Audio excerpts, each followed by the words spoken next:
Les essais de ligne, c'est tous les tests qu'on réalise sur le matériel roulant et le système de transport, sur tout ce qui constitue la ligne, de la plateforme à la ligne aérienne de contact.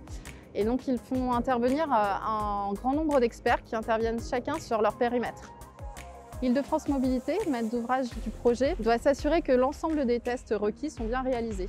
Suite aux observations et aux résultats des essais, des ajustements peuvent être réalisés sur le système de transport et à ce moment-là, on vérifie que l'ensemble reste bien cohérent. Ce travail de coordination et de vérification est indispensable pour faciliter les interventions de chacun et mener également à un résultat complet et fiable.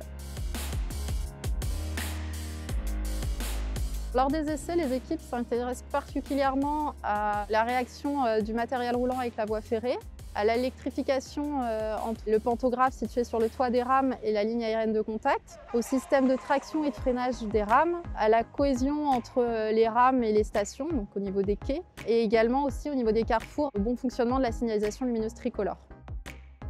De manière globale, on vérifie que le tramway s'insère de manière sécuritaire et adaptée dans l'environnement existant. L'objectif de ces contrôles est de permettre une mise en service du tramway dans des conditions de sécurité parfaites, à la fois pour les usagers de la ville et les usagers du tramway. Et il s'agit également d'offrir une offre de transport de qualité telle qu'attendue. Après les essais, il reste une dernière étape qui est la marche à blanc. En effet, pendant les essais, seules quelques rames circulent avec des fréquences et à des vitesses différentes. Et lorsqu'ils sont terminés, on va mettre en circulation les 22 rames, c'est-à-dire que la ligne va fonctionner de manière réelle. Donc les rames vont s'arrêter aux stations, aux fréquences attendues à la mise en service. Cette dernière étape, ça permet de vérifier que tout fonctionne de manière coordonnée, notamment au carrefour, et ça permet également de terminer la formation des conducteurs.